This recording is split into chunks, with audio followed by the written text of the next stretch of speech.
That's better.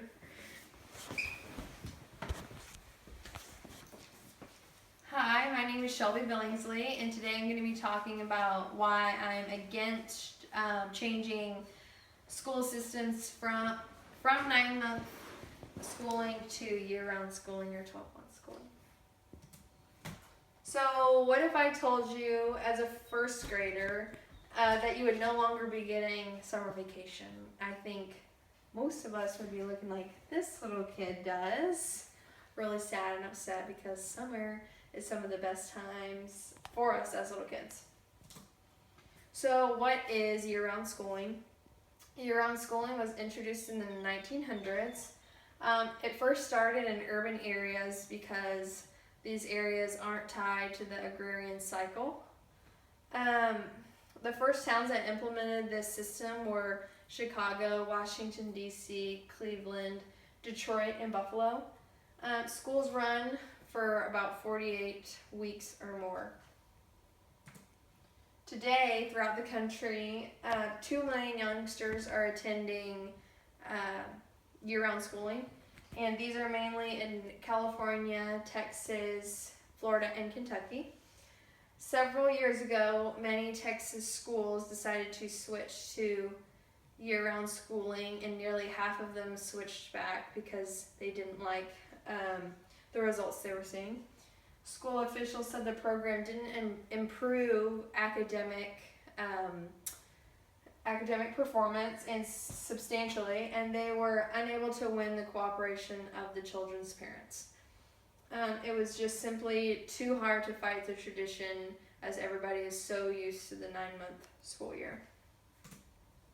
Where is year-round schooling implemented? Several countries around the world, 35 to be exact, use this program. Some of these countries include China, Japan, Nigeria, Australia, South Korea, and North Korea.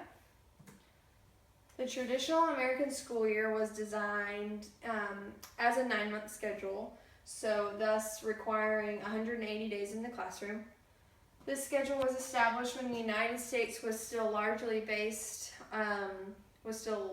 agrarian, and now this no longer is implemented because back then it was used because children during the summer were really needed at home, working in the fields or on the farm, but that doesn't apply as much in the modern world. So many people are advocating the shift away from the 9-month to the year-round schooling.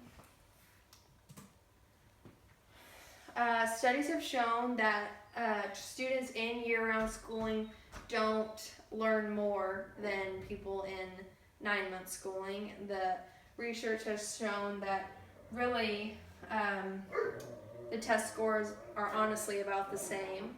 So the big change wasn't found necessary. The drawbacks to a 12-month school year are families with kids in different schools operating on different tracks could have a tough time scheduling between children. That would be really tough. Mothers who teach could no longer have their summers to rest and be with their family. Sports teams in competing districts couldn't go against other sports that are that go on the other program, so that would be hard for scheduling. Older students are likely to be resistant to this change because they're so used to the 9-month schooling. Many high school students depend on, and their families depend on when the students work in the summer to help family income, so that would be tough because they wouldn't be able to work full-time like they can in the summer now. They also do this to save money for college. In response to these concerns, supporters of year-round schools acknowledge that year-round schooling is often more successful in elementary schools because student schedules get more complicated as they get older. Also, teachers that want to pursue further education will have to find other times to do it because a lot of teachers do that during the summer, so they'll no longer be able to do that. Federal and local government agencies individual communities, businesses, and public service programs will have to redo their calendars for their patterns of operations. Ultimately, this will force a drastic change in American lifestyle. This is a graph on the balanced calendar, which is the 12-month school year calendar, and this is a graph on the traditional calendar, what we have now, the 9-month schooling. This is a letter from a kid that was giving his opinion on year-round schooling. And it says, "I don't feel that this is something that our school system should do. I feel that the traditional school schedule is more realistic. I feel this way because nowhere in life are we going to get these type of breaks with having jobs or careers.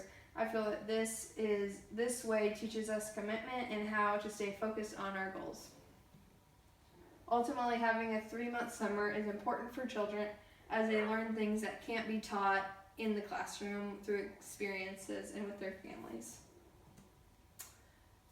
Plus, we all just love summer."